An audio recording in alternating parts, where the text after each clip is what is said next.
All right, here we go. OverDrive off and running. TSN 1050 on the TSN app, your home smart speaker, and up on TSN 4 all afternoon. Bryan Hayes, the dog, Jeff O'Neill, Frankie Corrado. How are we feeling on a beautiful Friday afternoon? It's been a while, boys. Haven't seen you guys in a little while. Yeah, well, Hazy, I see you a lot, man. You are all over the podium. You're on Jay's show at night.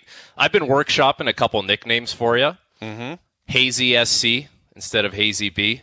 But live with that. This one is the one I'm most proud of. Mm-hmm. Skip Hayless. You are Skip I'm Hayless. not sure I want anything to do with Skip Hayless. You got hot takes and opinions, and you are shouting them out, and I love it. We were moving and shaking there yesterday. I saw my guy Jay last night. I picked a winner in the NFL. The Jays won. Everything's all good, right? You're awfully quiet over there. You okay over there? It's a sad day. It's a sad day. Got dummied in the football game last night. My USA team. Oh, dude. My USA team for that Ryder Cup. And you and my buddy Mully called it. And what an embarrassment. Yeah. What an embarrassment. What the hell? They stink. They stink in Europe, dude. They choke when they get to Europe. And I thought they finally had the winning formula. Whistling straights. These are the guys. These are who to play with. Blah, blah, blah. And they go out there and they get dummied. Mm-hmm.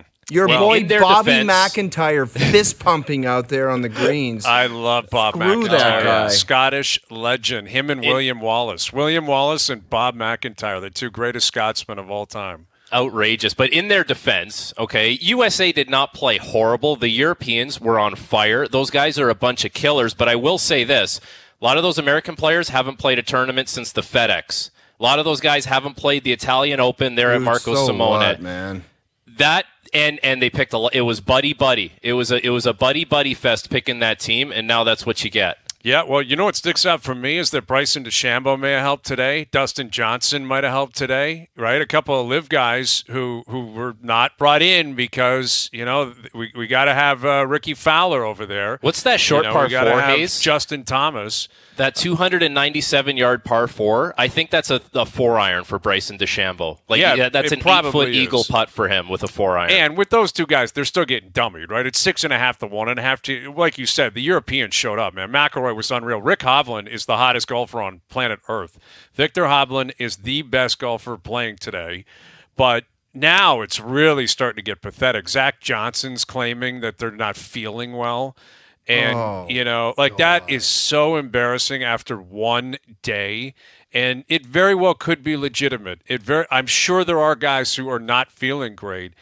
But you can't drop that after day one. That's something that comes out a week later. After you get smoked, you shake hands, you tip your cap, and then you say, leak it through the media. This is what was going on inside our camp. You cannot go on the record as team captain after day one and say, we're not feeling well. And that's why we're getting dummied? No way. That's a bad look. And Brooks Koepka is taking shots at John Rahm, even though Rahm was dominant. He and Tyrrell Hatton were unreal. What could he say about John Rahm? I guess Rahm was snapping at one point, which is not a surprise. And Koepka wanted to snap, and he said something of the effect of, I could have smacked the board too, but I didn't. And if they want to act like children, they can. We're grown-ups. It was actually a pretty decent shot at Rahm. But I don't know, man. I saw Rahm put one in the water and then make par by chipping it in. You can talk about this guy being a snap show all you want. He was unreal today. He had 2 chip-ins. One was for eagle, one was for par. Talk about clutch. That's what I'm talking about with this Europe team. They didn't give the Americans any breathing room. I don't know if the Americans played much better, how much success they would have had today. That's how dialed in this European team was. Yeah, I think you're onto something. But 6.5 to 1.5, that's probably over. I mean, anything can happen. We'll see what takes place tomorrow. The singles are going to be pretty wild on Sunday. I just hope you get to Sunday and you're in contention, right? You got to hope Americans... It makes Sunday worth watching. Right. They got to go at least 5-3 tomorrow. At least, if not better than that, to make Sunday worth watching. But, yeah, that was ugly for your Europeans. My Packers did not show up last night, but my Lions, in terms of making a bet, I told you, Hayes and Company is starting to really see the board well, and I intend on continuing that this weekend. I will say this. It's a massive swing weekend because you could have a tough weekend and Owen Wilson could get dialed in and it could be just right back into dummying you. Mm-hmm. You've got my attention now, I will say that. You've got my attention. And you can really get my attention if you have a good weekend and really tighten things up. Okay. But if you don't do that, it's the same old song and dance. Yeah, and I'm sure my boy Luke right. Wilson will say the same thing. Well, it's 10-6-2 right now. That's the number. I'm 5-3-1 in my picks. You guys are 7-1-1. Like, we're picking a lot of winners. I hope people are following what we're saying. I know, people think we're just a couple of buffoons up here, but we're actually seeing the board pretty well and analyzing the games, and there's going to be a lot of swings. But credit to the Lions, credit to Dan Campbell. They're 3-1. They could be 4-0. That's 2 big wins in prime time. Opening night, Kansas City. Last night at Lambeau.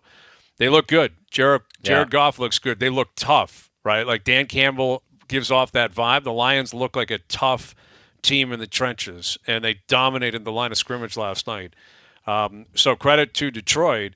And the Jays got a win last night, and Chris Bassitt, who will join us in about 25 minutes, Chris coming up at 4:30, hits 200 innings on the nose. On the nose. And I thought it was basically a storybook, right? The fact that Schneider came out, took his time, little standing O, everyone understood the accomplishment. And in the modern game, hitting 200, that's a rarity. You don't see that too often. And he deserves that moment, man. He had a tough start to the season. Remember when was that him? He said he got ambushed his first start of the year, and the pitch comm was a disaster. That's right. This guy turned it around in a big way, and I'm pretty sure he did something that Roy Halladay was the last player to do here. It was 16 wins and 200 innings in one season for the Jays. The last pitcher to do that for the Jays was Roy Halladay. This guy's in some pretty legit company. That's right, a 3.60 ERA, and they needed that last night. Right? They needed the offense to come alive, which it did. We were talking a lot about Chapman, and he didn't look great in a number of at-bats, but he did hit a home run last night. Varsho hit a home run last night. And they got a little bit of breathing room now. You're going into a weekend with Tampa. If they win one more game, I think it's basically over. It can be over tonight if they win and a couple of other things break their way. Seattle loses, Houston loses. But I think you're breathing easier today, clearly. You feel like you're still in the driver's seat. Tampa's not, it's over. Baltimore clinched the American League East. It's over. So Tampa's coming in here really with nothing to play for. Dangerous, though. Can be dangerous. And, you got to watch what you wish for because you could be playing Tampa again in a few days. We understand what's on the line up here is this could be a precursor of what's to come. And I'm curious if there's any animosity, right? If the Jays can clinch and then they both go into Saturday and Sunday, are you sending messages? Are you pitching inside? If you feel like someone had liberties taken on them on your team, is it mandatory you respond? I think there's potential for that. And what's the protocol? If they do end up clinching tonight, I know they have to do a little scoreboard watching, and those games won't finish up till later. Mm-hmm. Do you stick around the clubhouse and wait to pop bottles, or do you just do it the next night? What do you do there? Usually it's a next night play, which kind of sucks, right? But I believe that's happened to the Jays before, where it was a similar situation. They won their game. Someone had to lose on the West Coast. They're all like, we're going home. We'll figure it out tomorrow. And then they had clinched, they played, and then they went in partied because the party happens. I think it doesn't that's matter the play. when. It's happening, right? You can't sit around the clubhouse watching games till 1 a.m. Figure it out the next day. Absolutely. And I would anticipate that's probably exactly what will happen. So Chris Bassitt will join us from the Rogers Center in about 20 minutes. I got to be honest, I was watching Connor Bedard last night. Yeah. Man, he looked good. He looked phenomenal. And I understand that's, of course he does. He's the first overall pick, and he's the most hyped player since McDavid. I know, and what's been bugging me about you and Noodles, it's like you're just acknowledging the fact that he's just this good little player that went first overall, but he's just not even close to a Matthews or McDavid, which maybe he won't be, but the guy is sickening good. He is good. And I told you, all the power play time he's going to get and the way he dangles and the way he shoots the puck. Do you see him handle the puck? Yes. Yeah. His stick's the same size as Chara's, and he's only 5'10". And this guy dangles like he's in a phone booth. It just seemed like watching that game tonight, he got more and more comfortable as the game went on. And you could see, that rush he made early on, and then he had the big toe drag. It's almost like it caught him off guard. Like he didn't think he was going to have that much room in a real NHL game. And as the game went on, he's like, oh, wait a second. I'm going to create a lot of space for myself here. And it kind of opened up for him. And then he has the nice assist in overtime. I don't know. Like, they're obviously not going to be a great team. He's not going to have a ton around him. But he's going to be fun to watch every night. He'll be doing something. Would you not agree with this? I mean, you guys were both defensemen. But do you guys not think that Bedard, he might be one of the few players that go into the NHL and find it almost an easier game to play? Because everyone is so, it's like there's not the 8 guys in the corner like the WHL. It's like it's so structured and everybody's where they're supposed to be. And then he's going to have, I don't know. I just think he sees the ice and it might be an easier. It's not going to come easy to him. But I'm telling you, he's going to be dialed in, man. Yeah, he will be. That was always my biggest thing. People would ask, what's the difference between AHL and NHL? And when you have the puck in the NHL, generally speaking, it's a little bit easier. You got options. Guys are getting open for you. Everyone's in the right spot. Look at my son. Look at this guy. Can we clarify if you something? don't have the puck, we're watching on it's TSN difficult. 4 right now. I can't say the neutral zone defense was phenomenal there by the Blues. Like the back pressure was a bit light. Dude, listen to little tap of the stick. Guy sent look in a at tweet. 89. Can you not be positive? Can you not be positive I'm today just and saying, maybe pump something up? What I'm saying is, I'm responding to what you just said, that it might be easier that was a WHL back check. Dude, that was Pavel Buchnevich right there. Look at this. Just Buchnevich. Good. Go for good a skate. two-way player. Always has been a good two-way player. Buchnevich. Bedard just disposes of him. Yeah, the kid's unreal, and the saucer at the end. He's going to be great. My point has always been 18, bad team, not a lot of talent around him, but he's going to be an absolute blast. I think we'll do this as we get closer to the game. I think he's up here, I want to say the first Monday of the season, like the third Leaf game of the season is Bedard, which will be the only time you get to see him. But how far into the future do we get before he starts getting the McDavid treatment where that game's got to be on Saturday night. It's got to be a primetime game. That one's for you, Papa Jeff. Yeah, there you go. Because he's so good and, he's so hyped, and he's only going to be on the East Coast once a year, right? He's only going to roll through Toronto and Montreal and New York and Boston. It's already the case in Canada. It's already like I know people that are saying they want to get down to the Chicago game early on in the season. It's already become that because the World Juniors, the profile that creates, the way it is. Like news spreads very quick in this country, and this guy's been headline news since he's 15 years old. I think people are already trying to get tickets for that Chicago game just to see that guy. Yeah. I think you're probably right. It feels like a top 3 ticket. Like I still think Edmonton's number 1. Like the McDavid, Edmonton, rolling through town once, which I believe is on a Saturday night. That's the number 1 ticket of the season.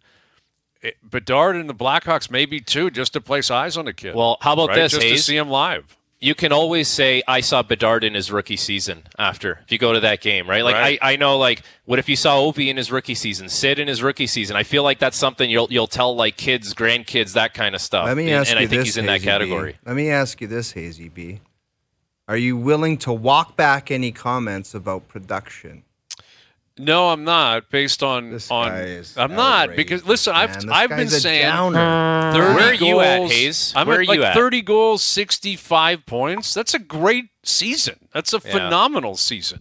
I'm not there that he's going to put up 85, 90. Like we have seen that with Ovechkin and Sid. They both had 100 points their rookie year. Frankie, what do you and don't try to like. No, blow I'm not going to cozy up to you, hero. Your honest opinion on what you think he's going to do production wise. I said this, on SportsCenter a couple times so far. My guess was 36 goals, 34 assists for a 70-point season, and I think that's probably conservative. Yeah. Well, listen, 36 goals, a good first year a phenomenal in the NHL. Season. 70 points is that the top 50 list is coming out next week, and I don't know where he's going to rank if he's going to. Did you have him on it? I did not. No, I did not. I just looked at the rest of the field. When you get into the 40s, you're talking, really quality veteran players that I expect to just be a little bit further ahead of him. But I wouldn't blame anyone for having him on. Like I would think it would be ridiculous if you had him in like the top 30, top 35. But if you had him somewhere in the 40s and that's what you're projecting, then I'm not going to argue against that. You're splitting hairs. Like if it was a top 70 list, I'd have him on. I think Hayes, the other thing, there's some players that are probably going to make a jump this year, some guys that are figuring out the league. Like I had Matty Beniers on my list. I had Jesper Bratt. Like those could be guys that jump into the 90-point range. One's the first-line center on a team in Seattle. It's going to be really good. And New Jersey's like just an offensive powerhouse they were last year. Well, and that's like you look at a guy like Nico Hischier, who is not nearly as sexy of a name as Bedard, but I think Hischier will be a better player this year than Bedard. Like, he may not have the same points. I think he'll be close, if not maybe exceed them. But in terms of his impact and how good of a player he is, like, that's a guy with skin in the game. You use that term all the time. Like, he's a veteran leader on a really good team. Captain. Yeah, so I put Hischier ahead of him, and that's an example where I think a lot of people might say, well, I'll take Bedard because he might score this. I'm not. I'll take the guy who's 23, 24 on a really good team. But he's going to offer up a lot of moments that will be incredible. It really will. And Bedard might go, like, he might make the top 50 this year, and then next year he could be in top 15. Yes. Like, people could see him that much of a jump from year to year. Like, we were comparing him to Sid this year, like projection, Bedard or Sid, and I think Sid will have more points. I think Sid's primed for one last, like, great season. I think if he stays healthy, I think he has a great year, point-a-game lock every single year of his career. But I wouldn't be shocked if he touched up on 90, 95 points. I don't think Bedard will be there. But next year, if I was playing futures, I'd have Bedard ahead of Sid next season. I can see that. I think he jumps to 90-plus points in year 2, and then it's like, see you later. Yeah. Beyond then he's scoring 50 a year, 100 points by the time he hits year 3, 4, 5. That GM in Chicago, man, he's got a lot of work to do because he's got to surround that kid with some players pretty soon. Like, I don't think that can be like a 5-6 year plan. Like, that's got to turn around fairly quick, don't you think? Yes, but what are you going to do? You have who you have, and they're saddled with a couple of veterans. They got a couple of big contracts. They probably like to get off the books. Like Seth Jones is making a fortune, and he's not playing anywhere close to that value. No. But still, nonetheless, it's all good. The Leafs are in action tonight in Montreal. The Jays are in action tonight here in Toronto up against the Tampa Bay Rays. So we'll tee that up. And Chris Bassitt is coming up. He hit 200 innings on the season last night with a big win. The Jays beat up on the Yankees 6-0. So we'll head down to the park. We'll catch up with Chris Bassitt. Overdrive continues, TSN 1050 and on TSN 4. Brought to you by FanDuel, bringing you everything from the opening line to the final score. We'll get to our best bets brought to you by FanDuel later this afternoon. More Week 4 picks as well between Hayes and Company and Team Owen Wilson. I got these hats for you guys. I keep forgetting to bring them in. They're great hats. Maybe when I pass you, I'll sign them, and then I'll bring them in for you. Dude, if you sign those hats, I'll light mine on fire right in the studio. Do not sign that. I'll sign it for you. No. So I know you're just saying that and you want me to sign it. I'd be happy to sign it. I'll sign it for you. I'm letting you know right now, if you sign that hat, inside, outside, anywhere, it's garbage, gone. Okay. So don't do it. Little minor initial. You won't even know it's there. Little initial. No. You won't even know it's there. And I'm speaking for Luke, my pardsy as well. Yeah. Don't even think about it. Actually, it was great. I got to chirp him last night, and you guys awfully quiet when I'm picking winners. Awfully Yeah, there quiet. was no FaceTime in There's last no night. FaceTime and nothing, Frankie. These guys, maybe they're getting up early for the Ryder Cup. I don't know. I don't know. They only FaceTime you when we're on the golf course winning matches together. That's right. It's the only buddy. time you get the FaceTime, buddy. You guys both have benefited greatly from being a partsy with me on the course recently, right? We took down a couple of beauties.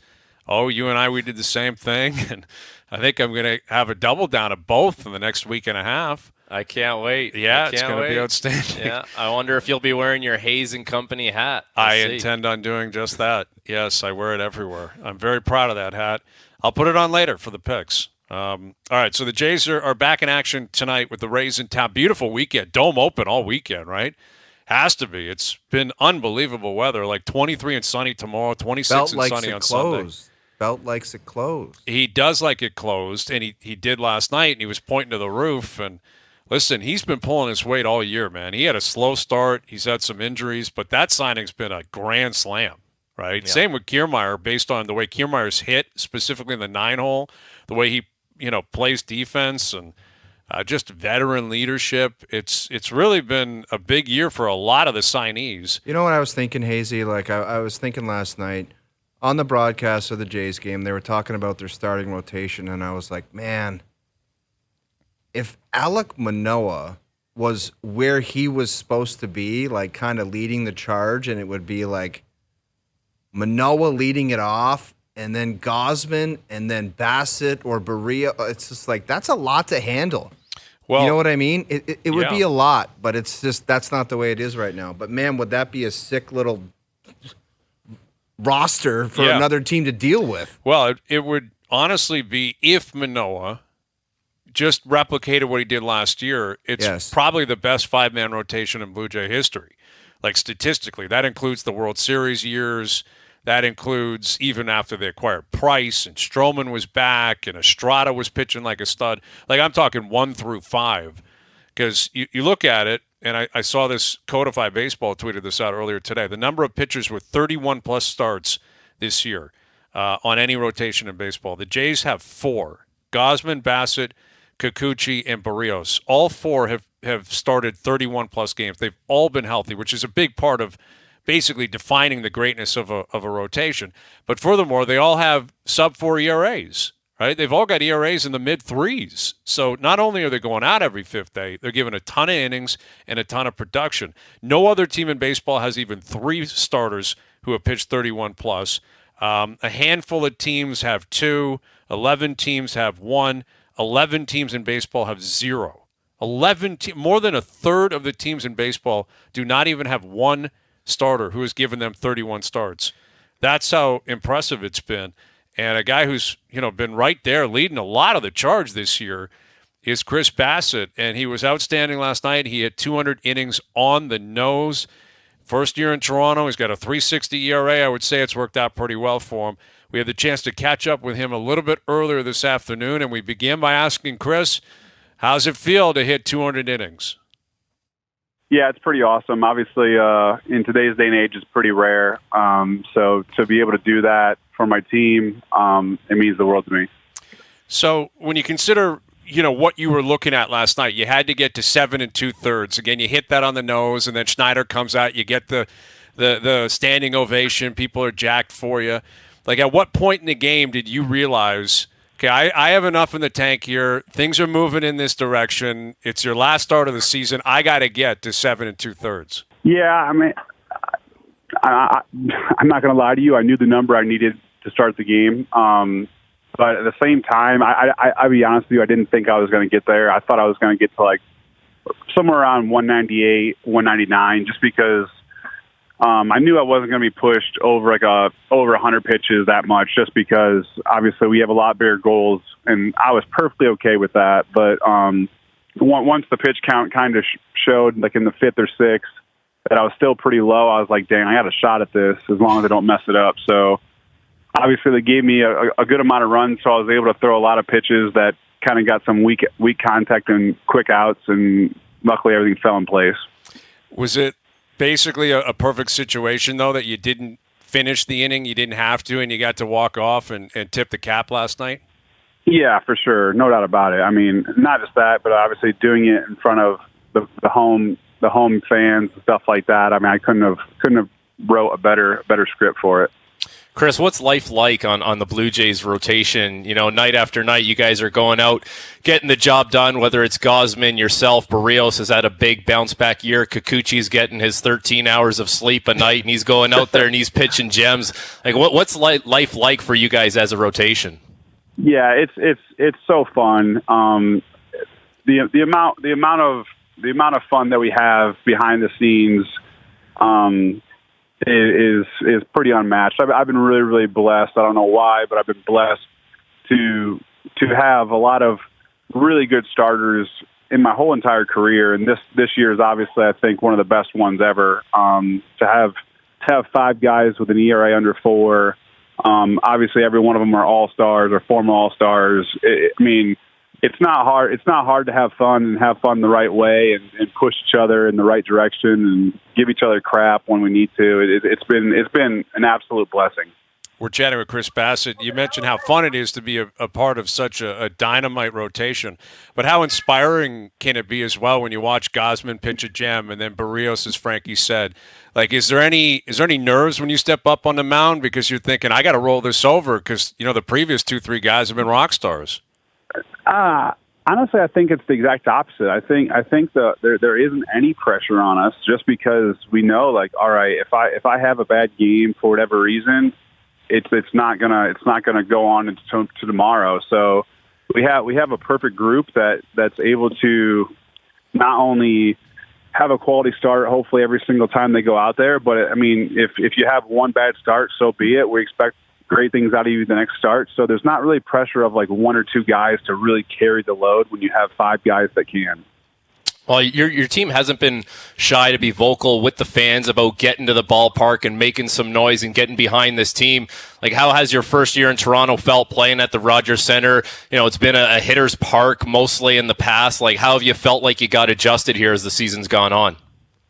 Yeah, I mean, it's been awesome. Obviously, I still feel like I'm still adjusting to being in Toronto, to be completely honest, just because I feel like the first couple months are basically trying to learn all the names within the organization before I feel super comfortable with everything else. And I've unfortunately now been on 3 teams in the last 3 years, so I can't wait, honestly, until next year. Obviously, hopefully this year ends very special for us, but I can't wait for next year where I walk in, I know everybody, and then I can really enjoy the fans and enjoy restaurants and all that good stuff around the city that we really want to do.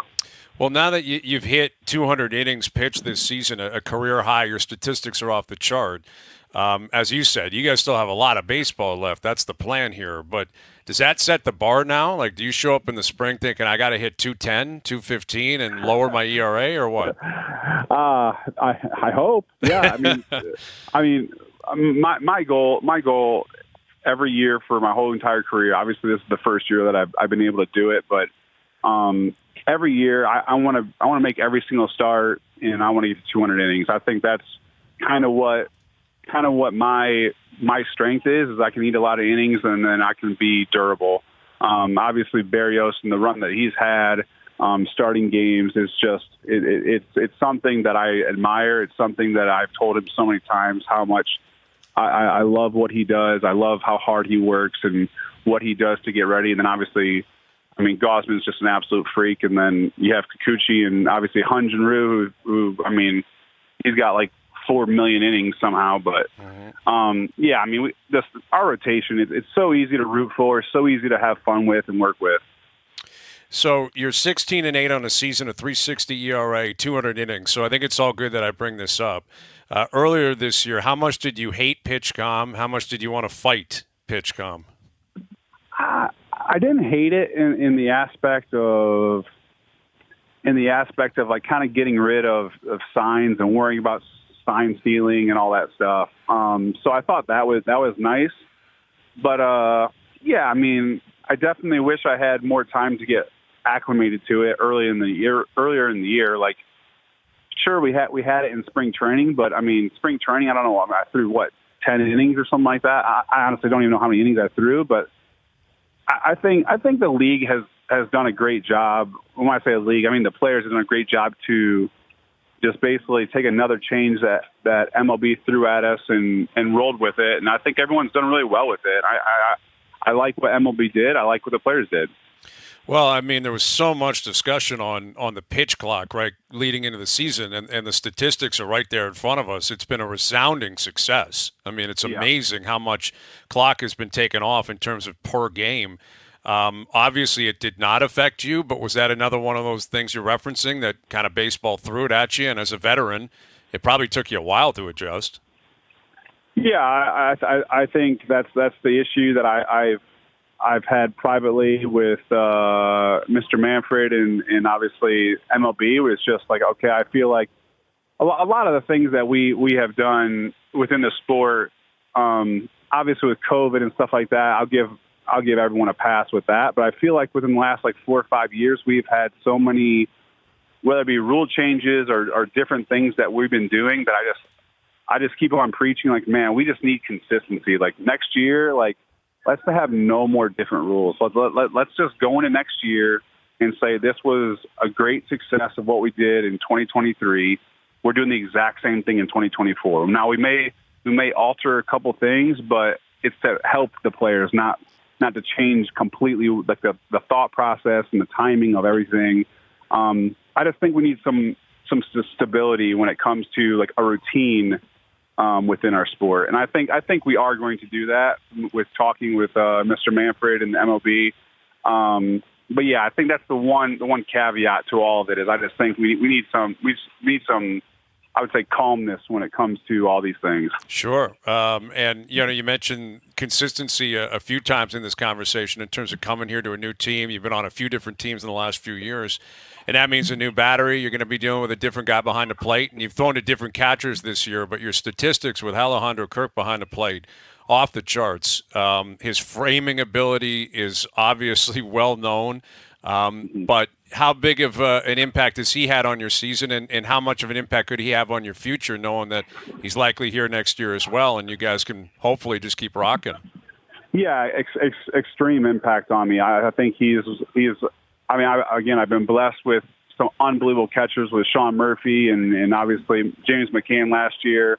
But I mean, Kirky's framing metrics are just off the charts, and what he's able to do, especially with low pitches, it's pretty hard to match what he's able to do. And me being a sinker ball guy that likes to throw balls at the bottom of the zone or sometimes at the top of the zone, him being able to, like, basically make all those pitches look good for an umpire is obviously huge for me. Chris, it's such a long season in baseball. I know from hockey and my background there, in an 82-game season, you lose a few games in a row. The dressing room, it can feel like a morgue at times. It seems like for this group in Toronto, you guys, there might be some noise outside in the media. Why aren't they winning? Why are they slumping? Why aren't things going their way? But it seems like you guys seem to weather the storm every single time. Like, how much of that chatter goes on in the clubhouse, or do you guys not even pay attention to that and just, it's baseball and we have a game the next day and we keep rolling? Yeah, I think the general public and obviously media and stuff like that will look at all the negative things just for whatever, that's the way the world works kind of thing. But I mean, I've said this multiple times that pitching and defense is what we do. And obviously hitting, we have unbelievable hitters that can obviously put a lot of runs up on the board, but pitching and defense are our cornerstones. And I think we've been very calm throughout, say, a couple losing streaks just because we have faith that our pitching and defense is going to be there when we need it. So, yeah, I think the reason that we've been able to so-called weather the storm is just because, yeah, we may have lost a game, like, say, like 2-0 or 3-0, whatever it may be, but we look back and our pitching and defense was there. So it's just, as long as those things are there, we're going to be just fine. And I think everyone kind of knows that. That's the general feeling in the clubhouse. So take us inside the clubhouse, leading into this weekend where you guys are in the driver's seat. You can be as high as the second wild card, maybe the third. There still are some avenues where obviously you can be on the outside looking in. But destiny is in the hands of the Blue Jays here, like it has been for the better part of a couple of weeks. What's the vibe like going into a big series with Tampa in town tonight? Yeah, just have fun. Like, I think just don't make the moment any bigger than it needs to be. Like, we're still just playing a game. Obviously, these games mean a lot to a lot of people, including us. But just have fun. Like, I think when you're in big moments and you can have fun and enjoy the moment, enjoy sold out crowds and how excited everyone is, I think the only better we can play. So again, I think it's like the veteran guys are just preaching like, hey, like, let's just go have fun and whatever happens. Let's keep playing. I said, I'm not trying to say it again, but just keep playing good defense and just keep pitching and we'll be just fine. Does the clubhouse change at all, like on a weekend like this? In other words, are the other scoreboards up? Are the standings up? Does John Schneider just wipe everything out and say, guys, if you win ball games, that's all that matters? Or do you allow yourself to check in on Seattle and Texas and Houston?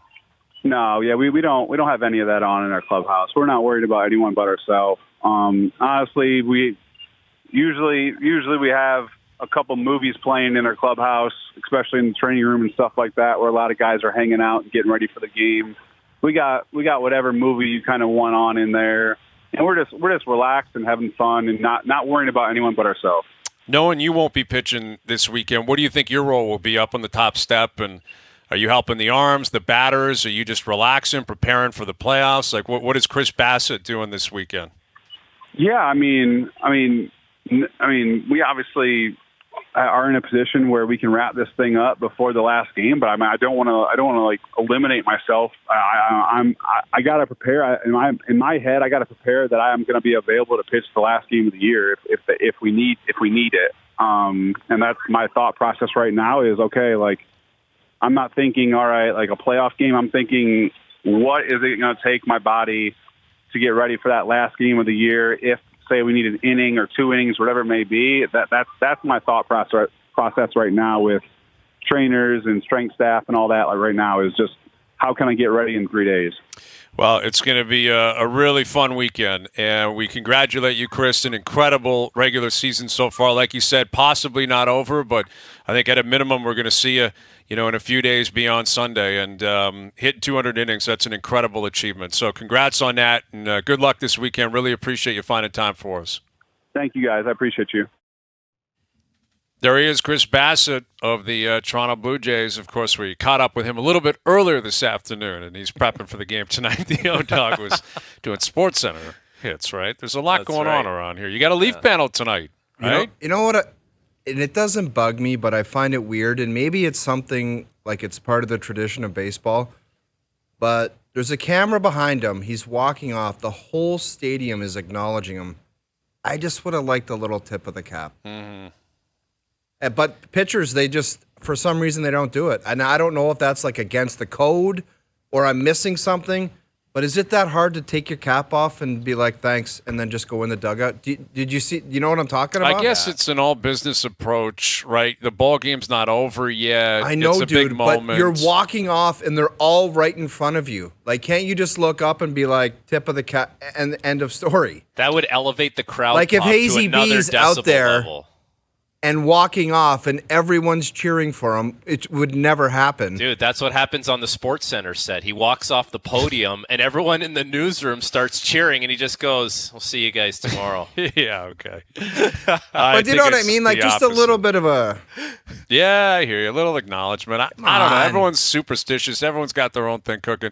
What I found interesting about his answer there is he's like, I'm prepping to go back in, man. He might hit 201, 202, which is I think a really kind of professional approach to the weekend. Is that now that's a worst case scenario. What do you mean, like if they're dying later in a game? Yeah, like if you get to Sunday and it's like Gosman comes out early and they need innings, Bassett may have to go in there, and it's almost like a playoff situation. It will be. If you have to win that game on Sunday, they will treat that like it's a playoff situation. Well, there's a scenario where they lose the tiebreaker, right? Like if they drop the first two and Seattle's winning, like, I think there's a way that they would lose a tiebreak if everyone's all evened up there. Yeah, well, they would win the tiebreak on Houston. They do not have it against Seattle and Texas. But there's a lot of things that have to work against them, right? Yeah. Like at this point, they are clearly in the driver's seat. They are well up on Seattle. They're up on Houston. And Tampa's not playing for anything. So, like you said, there's no reason for them to focus on anything but what's in front of them at the Rogers Center this week. But as he said, they've got confidence in pitching and defense. That is how you define this team. That's why they always felt like they would weather the storm. It wasn't that they were waiting for the bats to wake up. Yep. And yes, they woke up last night, but they pitched a shutout. Like they didn't allow any runs on the board last night. So it makes, the life of a struggling offense that much easier, understanding that you're probably going to get a really good start. The bullpen's going to be locked in. Defensively, they're going to probably kill a couple of ABs. That's a big thing, Hayes. Goes a long way. How many years have we talked about the Jays, and it's like the bats were alive, but man, the bullpen really struggles to get by. It's almost like they flipped the script this year, and they had if not one of the best rotations in the league, and then a bullpen that like you'll toss that bullpen up against anyone on any given night and not be too worried about it. Let's just hope they can put it all together at the same time. the next 3 days and then go on a run because you put it all together with that staff, dangerous recipe. Yeah, pitching and defense I think will be there, but they might have to win some games, 2-1, 3-2, and that's dicey. Like, you'd like to make your life easier, and if for whatever reason there is a gas can situation on your mound, the bats, you can't just say, all right, well, we're out. We're not going to win game 3 tonight because, we have to score 6 runs to do it. You got to find a way to win ball games. It doesn't matter how. It's just how many. And that's basically where we're at now with the Blue Jays. So Jays-Rays starting tonight. We'll continue to look ahead to that throughout the afternoon. We got Week 4 in the NFL is kicked off. The Leafs are in Montreal for a game tonight and tomorrow. So we'll look ahead to that. Mike Johnson in about 20 minutes. Overdrive continues, TSN 1050 and on TSN 4. You guys see Bryce Harper almost put Angel Hernandez in a rear naked choke last night. I would have too. It is the worst call I've ever seen in my life. And it's almost like he was just trying to be a D-bag and just cause a stir. Mm-hmm. That was insane. And I'm glad Bryce Harper did that. How's he still employed? How does that guy would tell you that the CN Tower is wider than it is taller and be like, nope, I'm right. This guy's Jimmy Joyce on steroids. That's what that felt like last night. Like Jim Joyce, when he stole that perfect game, that's what it was. It was theft. He was being a hero. And yet, the moment was so big, it was almost depressing it happened. Angel Hernandez has the worst reputation in officiating in pro sports. Look at his face. Watch his face when they zoom in on it. I don't recall the last time I saw a player, though, storm up the third baseline because of a check swing strike. That's because Angel Hernandez, Hazy, it's not like it's Bryce Harper's first go-around with this character. It's built up and time again. And you watch the highlights every night, and you see Angel Hernandez doing that stuff. Oh, no, I understand that. And finally you say that's enough. I'm not disputing that. But again, that's behind the plate where you look at it and you're like, dude, this is insane. What do you think you're looking at? That was not George Brett, but it was kind of in the same vein as George Brett. Like, to see a guy like Harper, who was, George Brett's one of the all-time greats, Harper is too, storm up the third baseline. Did he get suspended for that? He will get fined undoubtedly. I don't know if he'll be suspended, but he will undoubtedly be fined. And after the game, he still didn't hold back, nor should he. But if you haven't seen it, it was a check swing that wasn't even close. No. Was not, to the point where it was almost like, what was the home plate umpire even doing, sending it down to third base? Right. You could have. Why are you even asking if it was a check swing? Like, it was so clearly. And 98% of the times, the guys on the first baseline and the third baseline, they are panning the crowd, and they just wave safe every time. Right. 98% it's safe, and this guy just punches him out with that. That's insane, man. It's a savvy move by the catcher to go to Angel Hernandez because he's probably thinking, this guy is so clueless, he might actually give me the call there. Maybe, you're right. Little gamesmanship from the catcher. Like, this guy's snoozing over there. He might give it to me. Sure That's enough, a good he point. did. And that's happened, right? Over the course of, baseball's history, the guy on the first baseline, third base, they're not really paying attention. They're supposed to. But do you think Angel Hernandez had a clue whether or not he checked up or followed through? And I think afterwards he said, go watch the replay. You'll see I'm right, which is even more obnoxious. But do you think Angel watches the you think he goes Doesn't matter. After Angel the games? said that to Bryce? That's what I read online, was that lip reading was suggesting. He was saying, go watch the replay. Go watch the replay. You'll see I'm right, which is really, really obnoxious and incredibly ignorant considering he was way off. But for a guy to storm up the third baseline, that is unprecedented reaction to stupidity. And that's what it is. Angel Hernandez just has got the worst rep. And It's stupidity. It's also ignorance, too, because that Angel Hernandez, at no point has he ever, looked in the mirror and probably said, I got to be better out here. I'm costing players. I'm costing teams. I don't think he looks at it that way. You see how quick he tossed Harper, too? Mm-hmm. There's another thing. I understand Harper's going out to third base, but he tossed him, 3-4 steps into that whole trek over there, and then Harper just had enough. Yeah, and he's got a long history of it. You asked him how he's employed. They have a union. The umpires have a union, and there's really not much you can do. Once you're in it, and if you're a long-standing member, which he is, I'm not sure what baseball can do, but you would think that would be a priority. Like Manfred is getting a lot of flowers, right? Rob Manfred's getting a lot of flowers. Like a lot of the things he did last offseason that were implemented this year have been outstanding. The pitch clock, the throw over rules, the expansion of the bases. We saw Ronald Acuna hit 40 home runs and steal 70 bags. Like a lot of the 70 steals is because of the rule changes, and I think Manfred deserves credit. But I think he would get red carpet treatment all over baseball if he found a way to get Angel Hernandez out of the game. I think Angel, my buddy, just sent me a note. He said he's sued baseball before. Yes, he has. He sued baseball? He sued them, but that they were screwing him over. His employer, he sued them. That's right. And he's still employed. And this guy's one of one. He's one of one. The case, I believe. It's a conversation for another day, but robot umps are probably not that far away, Hazy B. But robot umps, like a robot could have called that one last night, but like a check swing, I guess you could go to the video, and I guess the robot could compute it pretty quickly and make a call on that. Oh, we can't do it today. We can't do robot umps today. I'm not getting into it. I'm not going down that road. Marcellus Wiley at 5:30 on the statement the Lions made last night. Bills, Dolphins this weekend. Taylor Swift in New York. We'll get into that at 4:30. And MJ coming up, the Leafs with a double shot in Montreal this weekend. Overdrive continues. TSN 1050 and on the TSN app.